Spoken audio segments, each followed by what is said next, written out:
Everyone is puffed up that I know. I know everything. There is no need of going to a guru. This is the method to...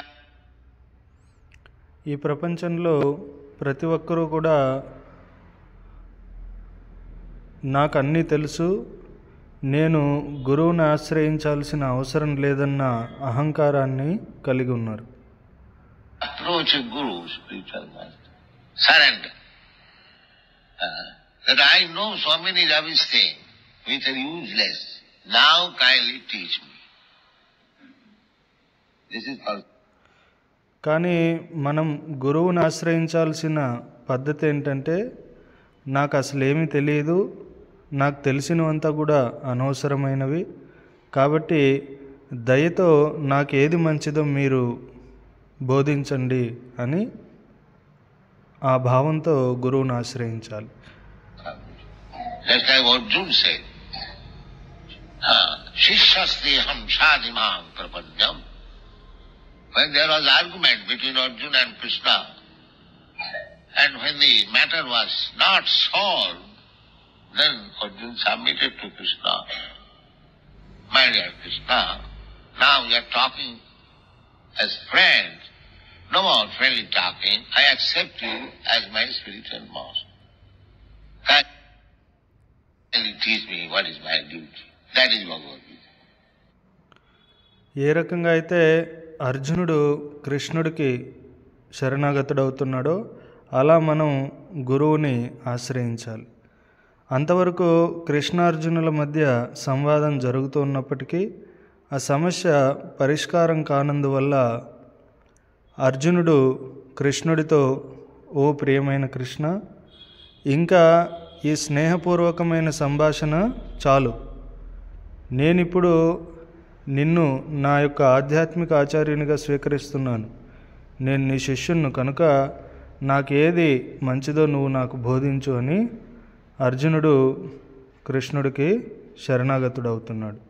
అదే Bhagavad Gita. So, one has to learn. Tadvijnanatham se gurumeva avigatche. This is the Vedic injunction. Yeah, what is the value of life? How it is changing? How we are transmigrating from one body to another? What I am this body or beyond something. These things are to be inquired. That is human life. Athāta brahma jigyāsa. This inquiry should be done.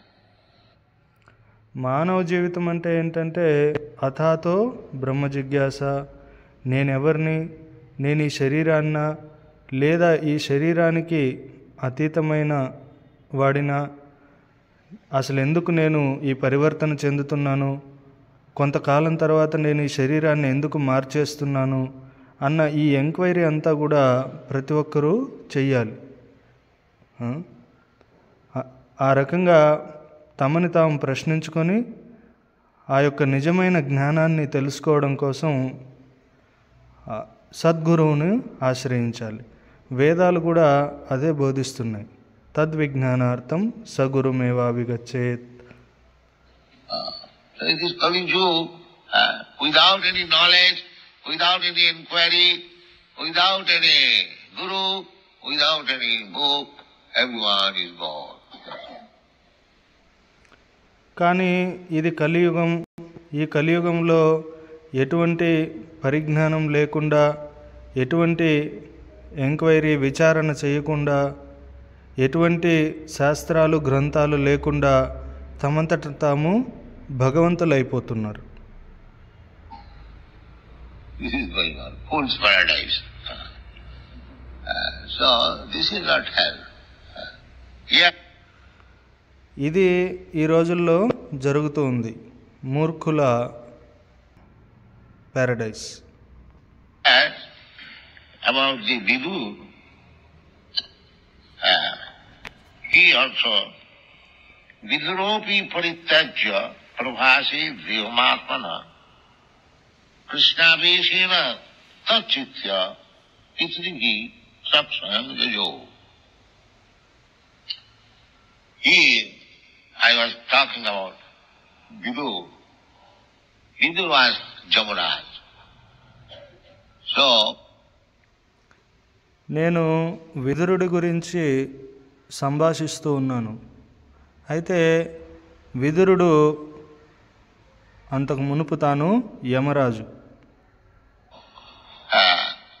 a saintly person was brought before Jamaraj for punishment.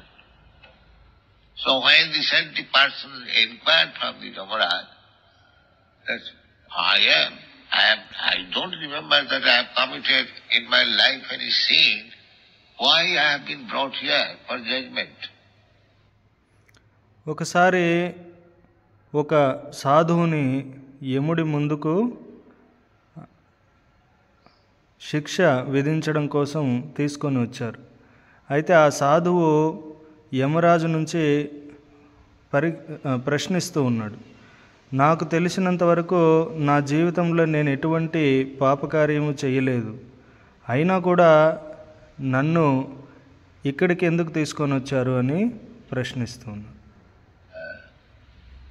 So Jamaraj said that you do not remember in your childhood you pricked one ant with a needle through the rectum and she died, therefore you have to be punished. అయితే యమరాజు బదులిస్తూ చెప్తూ ఉన్నాడు, నీకు గుర్తులేదు, నీ చిన్నతనంలో నీవు సూది తీసుకొని ఓ తూనిగా వెనుక భాగం నుంచి గుచ్చావు, అప్పుడు అది చనిపోయింది, అందుకనే నిన్ను శిక్షించడానికి ఇక్కడికి తీసుకురాబడింది అని చెప్తున్నాను. In childhood, in ignorance, because he committed some sin, he has to be punished. చిన్న వయస్సులో అజ్ఞానం కారణంగా తాను ఏదో ఒక చిన్న పాపం చేశాడు, కానీ దానికి కూడా తాను ఇప్పుడు శిక్షించబడుతున్నాడు. And we are willingly against the principle of religion that thou shalt not kill. We have opened so many thousands of slaughterhouses. కానీ మనం ఉద్దేశపూర్వకంగా ఈ యొక్క పాపకర్మలు అనేవి చేస్తూ ఉన్నాం, ధర్మ నియమాలకి విరుద్ధంగా నడుచుకుంటూ ఉన్నాం. థౌ షాల్ట్ నాట్ కిల్, జీవహింస చేయకూడదని చెప్పబడింది, అయినా కూడా మనం వేల కొలది కబేలాలని తెరుస్తూ ఉన్నాం. A nonsense theory that the animal has no soul. Let's see the part. ఆ రకంగా కబేలాలను తెరిచి జీవహింస చేయడమే కాకుండా మనం ఒక నిరాధారమైనటువంటి సిద్ధాంతాన్ని చెప్తూ ఉన్నాం. ఏమని? జంతువులలో ఆత్మ లేదు అని. And this is going on. And we want to be in peace. ఇది ఈ రోజుల్లో జరుగుతుంది, కానీ మనం ఇటువంటి కార్యాలను చేస్తూ శాంతిని కోరుకుంటున్నాం.